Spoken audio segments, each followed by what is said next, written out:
ReliaQuest mental performance coaches Dr. Nicole Detling and Derin McMains interview top performers across multiple industries to unpack the strategies and the mindset they use to get the job done. Welcome to No Show Dogs, powered by ReliaQuest. Hey, welcome back to the No Show Dogs podcast, powered by ReliaQuest. My name's Derin McMains, and I'm alongside today our most frequent guest, our founder and CEO here at ReliaQuest, Brian Murphy. Murph, what's up, man? D-Mac, good to be with you, man. Yeah. Things are good. Hey, this is your 15th time on the show. We just celebrated our 2-year anniversary, side note, and this is your 15th time. Happy anniversary. Oh, thank you. Yeah, it's gone fast, like Yeah. we always say around here, man. It's Yeah. amazing how fast we run. So it's pretty cool. You know, we joked early on that you were going to be just like Justin Timberlake is to Jimmy Fallon, Brian Murphy would be to No Show Dogs. And hey, we've kept that promise. Here you are, 15-time guest. The only time in history that comparison's ever made, right? Yeah, Talk totally. about somebody that can sing, dance, act, Yeah. and somebody that is not. Yeah, but try. Yeah, I've seen it. Yeah, it's not good. Yeah, Flow Rider. I'll just say that. We'll just say that. Save that for another episode. Yeah. Hey, let's talk about what's coming up here in about 6 weeks. ReliaQuest Bowl, man. Yeah. This is super exciting, right? I mean, this is going to be the third year we've been the title sponsor. So curious, just what gets you most excited about the ReliaQuest Bowl? And then just some lessons learned from being the title sponsor of a bowl game, right? Yeah. So, hey, interesting. It's always been on, for its history, been on New Year's Day at noon kickoff on ESPN2. This year, because of the 12-team playoff. Sure. Yeah. It's moving, which I'm more excited about, to December 31st. So we're one of one at the noon time slot on ESPN1. Oh, nice. On December 31st. So loved ESPN2, excited about ESPN1, changes in order. It's going to definitely, one thing I learned is you alter when you have a bowl game on January 1 where you need to be there for all the prep and everything start at 9 o'clock in the morning, that it alters your New Year's Eve. So True. Yeah. So we'll see how that changes. Yeah, I think what was amazing to me is I didn't quite understand is just the number of events that happen all year round. It's not just a January 1 thing, right? And Sure. if you look at the community involvement that goes in to the ReliaQuest Bowl and the staff there, the team there, they're great. They're writing checks or giving away money to community organizations year round. We decided we want to take a little bit of a more active role when we took over the bowl game. If we're going to do something, we're going to go all in. And so we have our own internal ReliaQuest, non-ReliaQuest Bowl, under the ReliaQuest Bowl. That's a separate entity. It's a separate LLC. It's a separate company, right? It's the only office space with my logo on it that we don't have to write the check for.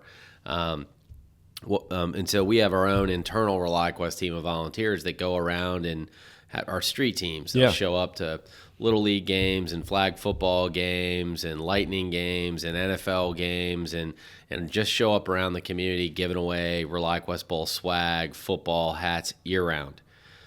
We tailored a lot of our, whether it's some of the work that we do in, junior achievement, the 3DE, Think Big for Kids, a lot of that stuff.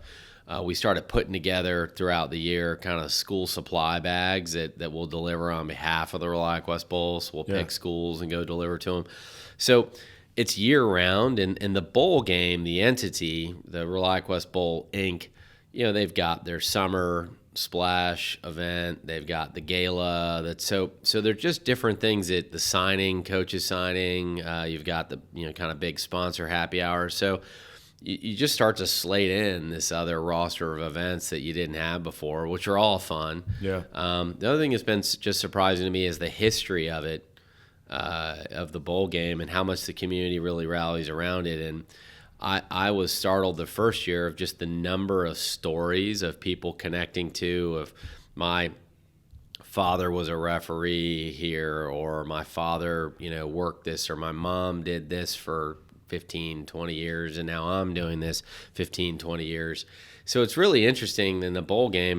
A lot of times it doesn't matter who the teams are. We all think about the people traveling in, huge economic impact, but locally it's just a game. Some people, that's been their New Year's Day. That's been their family tradition. And so it's fun to be able to step into that. I'll say another really cool thing that we did, and it's one of the only kind of player self-selected awards. Is we have a saying here at ReliaQuest, we're going to make security possible, and then we have our make it possible moments in the company, and then we have our exponents, the exponential multipliers of ReliaQuest, and so one of the things that we did was we created this award that each team would select a player. They picked the criteria. It could be best walk-on, best leader, but throughout the year that they designate this person was the make it possible player of the year, and the locker room selects it. Not a coach, not a reporter, not a media, nothing, not a fan poll. So it's really in the locker room. So we give that make it possible player award, and it's fun. That's been a fun part. I didn't realize how much teams would look forward to it and dive into it. But yeah, we've learned a lot through 2 years. I bet. And I'm curious, do you still practice your coin flip? I know the first year it was like, we talked about this, you're like, I'm kind of nervous about this coin flip. I'm going to need to practice this because I'm going out to midfield. I can't screw this up. Well, I've told you, I wasn't really thinking about it too much until my son Parker was like, hey man, you got this? Yeah. I'm like, what are you talking about? I was like, you're on TV. Do you know how to flip a coin? I'm like, of course I'm not. And then you start thinking, am I going to hold it on the sides? Am I doing the thumb flip? No training for that. We'll start to do some TheraBand work, just make sure we don't pull anything when we're out there. No, it's wild though, the day of the game, how much running around you're doing. I don't really get to see much football because by the time you do all the kickoff stuff and everything in the beginning, and of course we have customers and prospects and teammates there, and so you're kind of running around visiting with them. Typically make a tour through the media areas, and you're doing some of the radio call-in shows, and the team of the bowl game do a really good job of keeping us busy. And you got to kind of start being down on the field, probably just into the fourth quarter to start to get ready and the stage set up and everything they do. The hardest thing for me to get used to is the feedback. So the timing of the feedback from the audio of the stadium, you're saying it into a live television mic, and you've done this way more than I have. And you're hearing it in this delay, but the person's asking you in real time. And it just shows you how talented these live reporting, TV personalities are. They have a good rhythm, but it was startling a little bit the first time.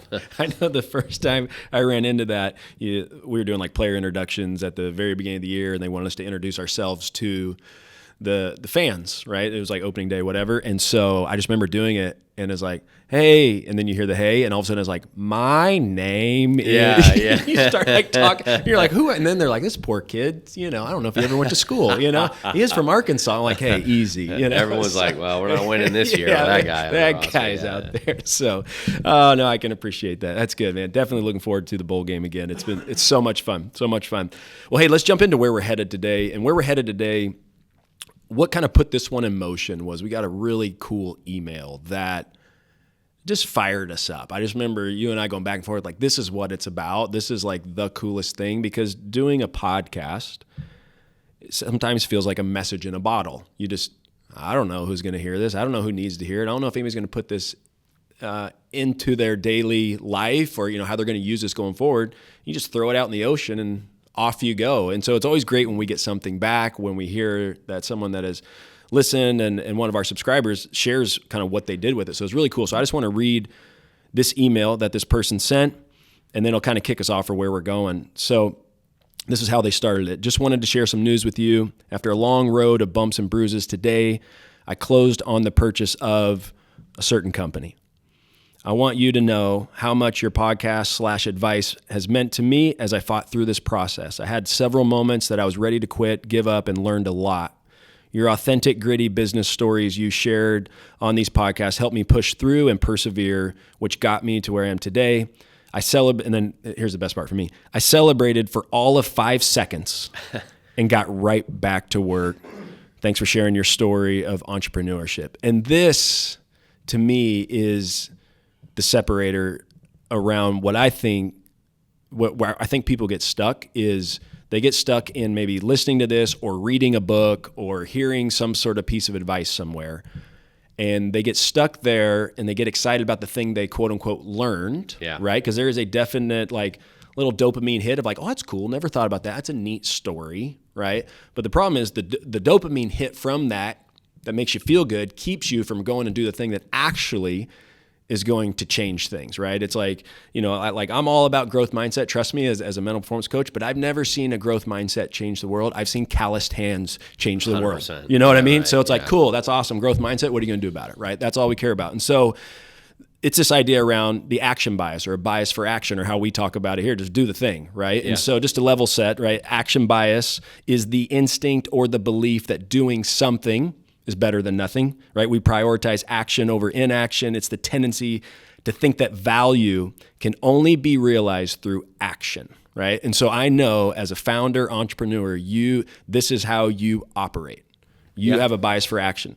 I think the best people we've been around have a bias for action. We say this all the time, rather corral stallions and kick mules, But stallions break things. We'll talk about that later. But I'd rather corral stallions and kick mules. And so what are I know you've got some stories where it's like the bias for action made this possible where we're at today, right? Sure. It's like just on your journey, what are those things that you've gone through? And then like, how did you get over it? Because a lot of people get stuck there, but how did you push through those times? Yeah, there's a lot of them. I mean, I think that anytime the email was great. We were definitely fired up. And I think anytime that you're attempting to do something that's not your normal something, build something, grow something, whether it's a company or a new job or a new career or new certification, whatever it is, you're going to have to go through some pain, right? I mean, you're going to, if you try a new workout, you're going to be sore. So there is a version of being sore that's outside of the gym, right? And that's just attempting to do things. And so you gotta, there's all these kind of sayings like, oh, you gotta take the hits, and oh, you gotta, but it's just true, right? And sometimes you're doing things and it's like, man, this just sucks. Like there's no part of this that's any fun, and is it ever going to change, right? And so for me, early on, there's a lot of those times because I started the company, and then in late 2007 and by the same time 2008, the world was on fire in the Great Recession, right? And we've talked some of this a little bit, and everything was just painful. I mean, we were the customers we thought we had were no longer spending. It was just hard, and I can remember Renee had a car lease at the time that was coming due, and so we turned that in. And when you're cash advancing credit cards and you got a second mortgage on the house, you're not getting a car loan, right? You're not even thinking about buying a new car. And so I gave her the car that I was driving at the time, and I had collectively, I think it was like $1,800 between a business account and personal account, which are really the same accounts, right? I mean, sure, so you kind of tally up free balance on credit card, everything is like $1,800 that I think I could spare. So I went and I bought this Cadillac, and don't buy things when you're like not sleeping, under pressure, minimal time, quick Google search. I can afford that, gonna go buy it. I can assure you a car dealer is going to sell it to you, which they probably shouldn't. Bought this Cadillac. All the car salesman kept saying was, it's in mint condition. And I'm just delirious. I mean, my dad's a mechanic, retired as a mechanic. I should have had some questions asked. I've had to fix a lot of stuff on cars. Like that was like a rite of passage growing up.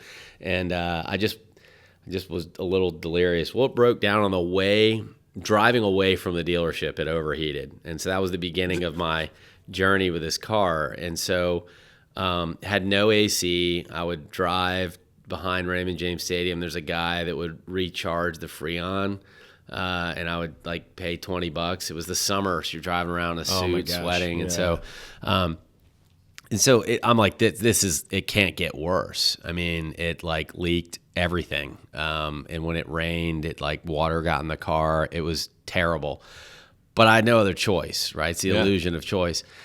So just when you think you can't get worse, like I'm having a breakfast with a prospect, and I'm leaving breakfast, and I got this like green light, so I'm making a left turn, and just another car, not really paying attention. Another piece of junk car goes flying through a red light and just slams into the passenger side front corner panel of this mint Cadillac.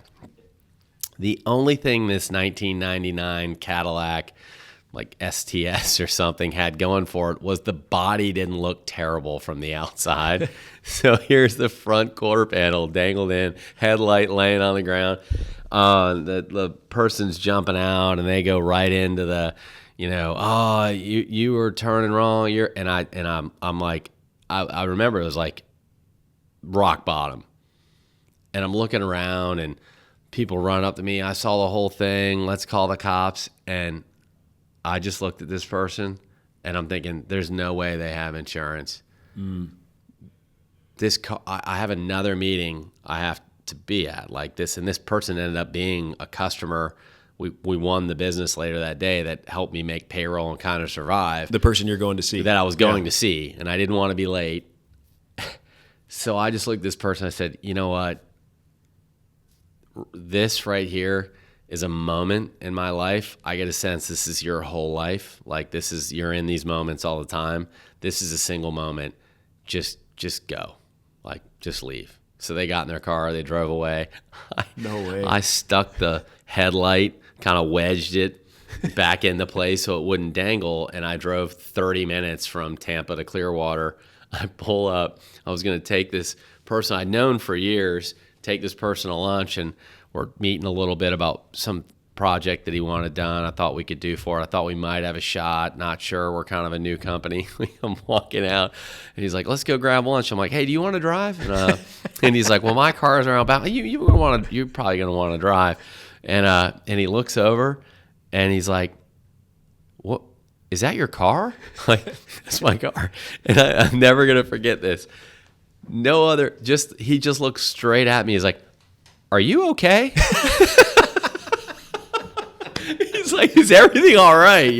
So that might have been sympathy business, but I'll take it. But it's funny. I'm driving around this POS beat up, like not beat up then, mint cherry condition, mechanically deficient Cadillac, 1999, and one of the people that worked for us at the time, he still works for us, carried around a can of gas because like the gas gauge didn't work, and like it would like show half a tank and then drop to empty. Like there was just some kind of no in between issue with it. So we had like an empty gas can. He would just come fill gas, and I just remember his name's Chris Ellett. Meet me in an intersection, and it was really hilarious. We're early stage. He's like, I'm probably pretty dumb to kind of stay working here when my boss has this POS car, and I got to come give him gas and help him push his car out of the middle of the intersections. I don't know what that says about me. So I think it worked out for him. But I mean, that you think you're at rock bottom because the car doesn't mechanically work, and then it all becomes relative when the front quarter panel is now dangling in and the headlight keeps dragging on the ground if you turn too fast. That was so I got pulled over in that car because of the headlight. That would make sense. And and for I appreciate the work that law enforcement officers do, and I also appreciate their good sense of humor. The police officer walks up to the window. He says, I saw you had a headlight out, and then as I got closer, I realized it's really out, and I just can't bring myself to write you a ticket because this looks like you're in a bad way already. I said, "Thank you, I guess." Yeah. Thank you, I guess. Man. Yeah.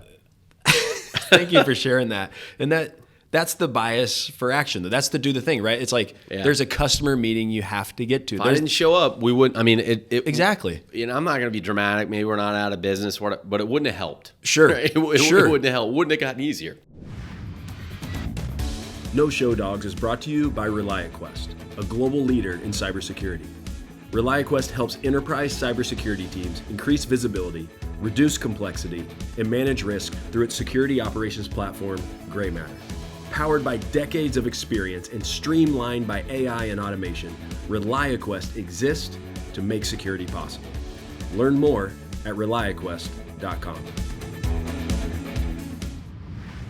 I think there's this assumption that I think they know it's going to be hard, but I don't know if they know the level of hard they're signing up for, right, is my guess, right? Anytime you're trying to chase something big, meaningful, difficult, like I think most people always err, myself included, on how hard and how long this is really going to take and be. Well, let me press on that, right? Yeah. So you've been around just elite athletes, and your 40 podcasts, everyone's talked about how difficult things are. And no matter how much we talk about, hey, it's supposed to be hard and all of these things,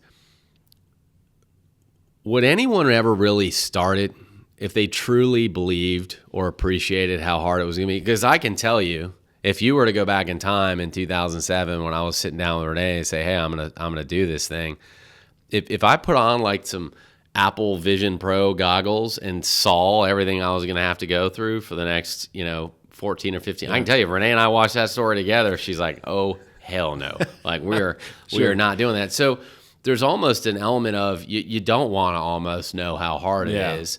And then because you really don't know how much you can take until you're in the moment. Agreed. And then you go a little bit more, and then you go a little bit more, and then you go a little bit more. And so it is weird. And I'm sure it's the same way in athletics. And people are like, man, it's a grind being a pro, or it's a grind getting to, the work that you have to do to be a college athlete or an Olympic athlete or, to be an entrepreneur. We hear all those things. But at some point, we have a healthy enough ego to be like, yeah, but I mean, it's not going to be that hard. Right. He's probably it. Right. Yeah. No, it is. Yeah. No, it is. Yeah. Right. And I can speak specifically for playoff baseball. Right. And so you come out of playing roughly, call it 20 games in spring training. You play 162 during the regular season in roughly 184 days, whatever it is. So imagine you've played 182 games. You're exhausted. And now is when you're playing the most important games of your life. Like now is the time when everybody's watching. Now is the time when you're going to make the money. Like now is the time if you want to become a household name, if you want to be the guy on a Major League Baseball team and organization, like you have to play your best when you feel your worst. Yeah. You just have to. That's what October's about, right? And so anyway, been in that, but you don't know that until you go through it. And when you're there, you don't label it. You don't call it. You just do it. And I think that's where I think that probably holds some people back when they start thinking about this is hard, or they label it, or they label themselves, or it's just like, stop labeling it. You have a game at 7 p.m. Yep. Go play the game. Yep. Prepare the best way you know how. Go play the game. Like fans don't care how you feel. Ball doesn't care how you feel. Scoreboard doesn't care how you feel. The only thing that matters is how you prepare and how committed you are to this pitch in this moment, and at the end of the night, we're going to know who's coming out on top. And some of the greatest athletic performances in history have been through flus and colds and injuries, and you have brought this to ReliaQuest, this idea, because in entrepreneurship or corporate America, we can kind of hide. There's no score, there's no shot clock, there's no start time. We can create all reasons why we're going to do something tomorrow, right? But you've kind of brought this saying of like, hey, all that's great. This debate's great, but the game starts at 8 p.m. What are we doing right now? And I think that's been one of the most helpful things that we say around the company. I'm like, hey, got to play at 8 o'clock. Don't woulda, coulda, shoulda. That's recruiting in the off season. We got to go play with the players we have right now. How do you go win? Yeah, that's good. So let's pivot though to, when did the bias for action work against you? Where it's better, you look back and you go, shoot, I should have just paused. I should have stopped. I shouldn't have just done that thing. Because, it's not always good, right? Undisciplined strengths become our weaknesses. And so you got to have I'm sure you have several, but like what's one time where you're like, I did it because I was impatient maybe, or I thought that was the exact right thing to do at that time. And I wish I would have paused. It's interesting. Good timing on this. We just had I have an annual kind of offsite that we do here in the office, and we kind of pick each teammate of mine, bring some of their team members, and we start to frame up our I will, we will commitments for the next year. And this is an important one, so we did a little different because it's really aligned with realigning or resetting the priorities around the business. So we just had that, and in preparation for it, I'm like, hey, you know what? And you know this, but each quarter for our board reporting package, I write what I call a top of mind report. And it's my way to get, and I did this before we had a board, but it was just a way to kind of, for me, it helps me organize my thoughts. Like, what am I most concerned about? What am I thinking about, right? And now that we have a formal board, we have had one for a long time, it allows them, they're going to be here 4 times a year, to say, okay, this is where our CEO and founder are really focusing on. These are areas I could probably look to help, right? So it kind of gives everybody a window into, how do we streamline this 4-hour meeting so we come into it with a better set of awareness? And so I'm like, you know what I'm going to do? This is a key offsite.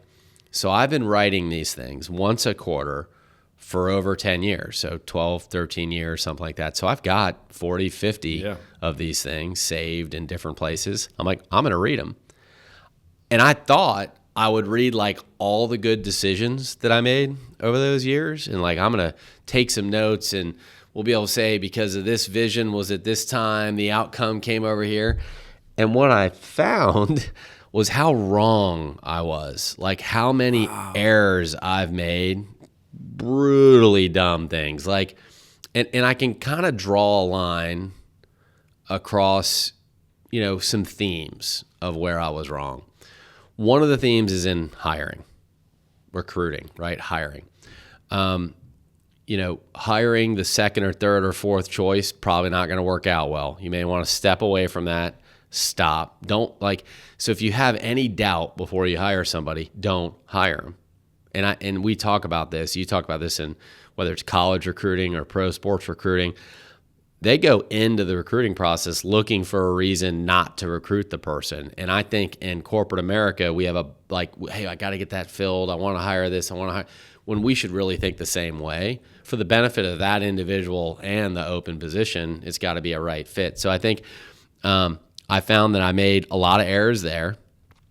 And just a lot of the you see something once and you declare that's going to work every time, right? Where it's like, hey, this happened, or hey, this person did a great job, or this process ran perfectly. This is going to be the thing that makes it, and it's just never the thing, right? And so what I've learned from it is the bias to action has always been a reaction, right? So when it goes wrong, you're reacting to something, and you're typically, I believe in focus in business. I believe that you're working towards an outcome for a customer, and you should keep a laser focus on that outcome. And sometimes when something like a car accident or something pops in and you react the wrong way to something that is a distraction to the outcome you should have been focusing on, it's bad every time. Yeah. And it sets you back. And I've made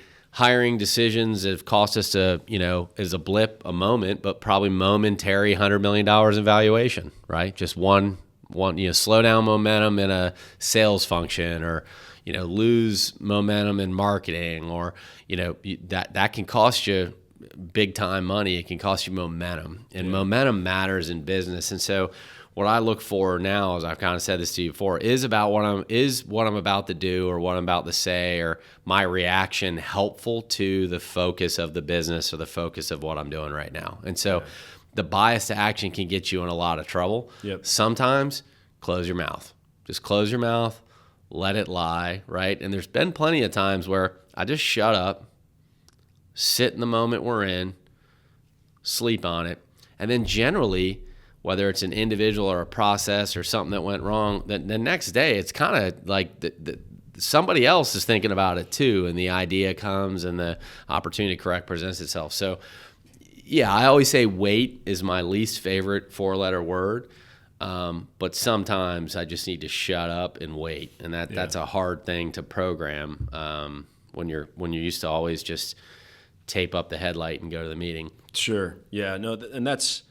I mean, I believe that's the art of it, right? I think that's why entrepreneurship, being a founder, is an art. It's not a science, because there are times when you got to wait, and then there are other times, most of the time, you got to go. And how do you know other than to do it and go through it? And that's why I love having these conversations with you. I think too, though, if you look at the times that are most painful, they're also the funniest in the most random way. Like, you go back to that broken car.